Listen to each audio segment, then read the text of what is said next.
Assalamualaikum warahmatullahi wabarakatuh. Selamat pagi anak-anak. Bagaimana kabar kalian hari ini? Mudah-mudahan kita semua selalu dalam lindungan Allah Subhanahu wa taala. Amin ya rabbal alamin. Bertemu lagi bersama Ibu dalam materi pelajaran bahasa Indonesia.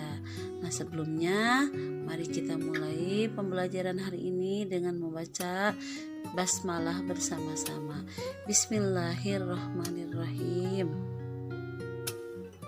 Untuk pembelajaran kita kali ini masih akan membahas tema 2 dengan judul lingkungan bermainku, ya. Dan pada kesempatan ini kita akan membahas mengenai membuat laporan tentang benda. Laporan adalah sesuatu yang disampaikan berdasarkan hasil kegiatan. Nah, kalian bisa mengamati gambar apa saja yang terdapat dalam gambar yang Ibu tampilkan saat ini, kemudian bagaimana bentuknya dan apa kegunaannya. Laporan ini bisa disampaikan secara lisan, artinya diucapkan, maupun secara tulisan. Laporan ditulis dengan lengkap. Laporan itu berisi bagian-bagian yang kalian lihat. Bagian-bagian itu adalah nama kegiatan, objek kegiatan, tempat kegiatan, waktu kegiatan, dan hasil kegiatan, ya.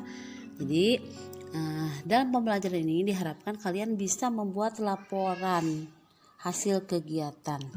Nah, dapat kita sampaikan laporan dari gambar yang kalian lihat pada slide sebelumnya. Nama kegiatannya mengamati benda-benda di taman bermain. Objek kegiatan taman bermain. Tempat kegiatan Jalan Anggrek 1 Jakarta. Waktu kegiatan Minggu 18 September 2016.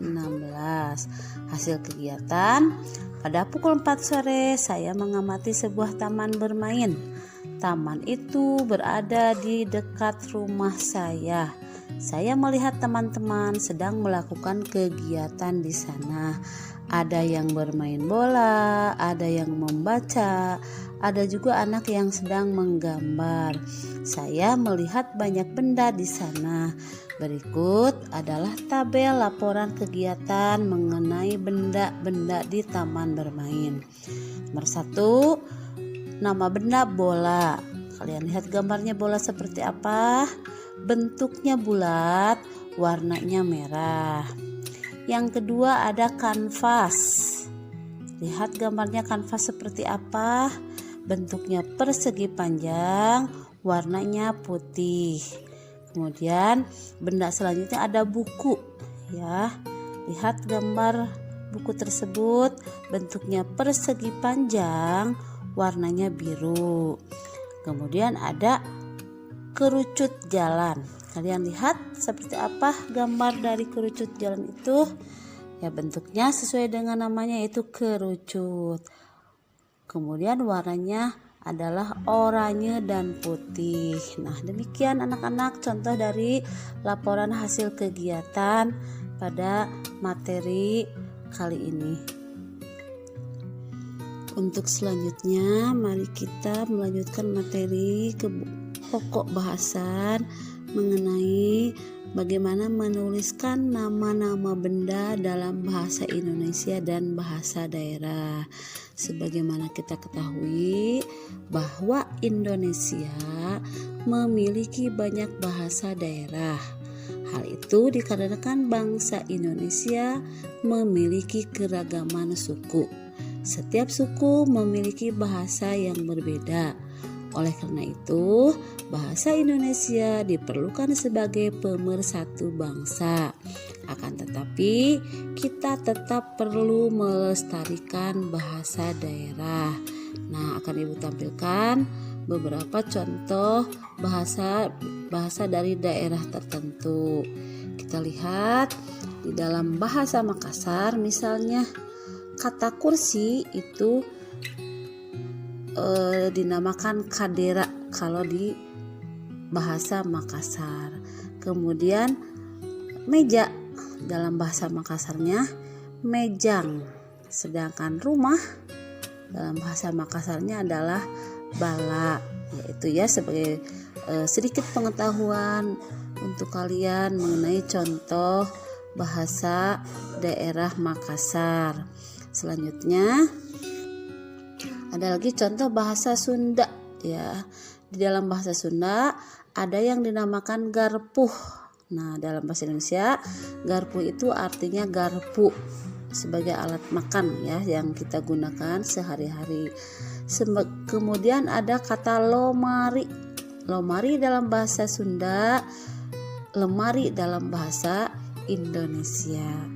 Untuk kata simbut dalam bahasa Sunda, dalam bahasa Indonesianya adalah selimut, sedangkan guguling dalam bahasa Sunda, maka dalam bahasa Indonesianya adalah guling. Nah, demikian anak-anak contoh beberapa kata di dalam bahasa daerah. Kalian harus bisa melestarikan bahasa daerah masing-masing. Demikian pelajaran yang dapat Ibu sampaikan pada hari ini. Mudah-mudahan kalian bisa menyimaknya dengan baik. Terima kasih atas segala perhatiannya. Untuk tugas, kalian kerjakan latihan tema 2, latihan ulangan tema 2, halaman 26 sampai 28. Seperti biasa, setelah selesai mengerjakan, fotokan hasil kerja kalian, kemudian kirim melalui WA. Selamat bertemu lagi di pertemuan yang akan datang. Kita tutup dengan hamdalah bersama-sama. Alhamdulillahirabbil alamin. Wassalamualaikum warahmatullahi wabarakatuh.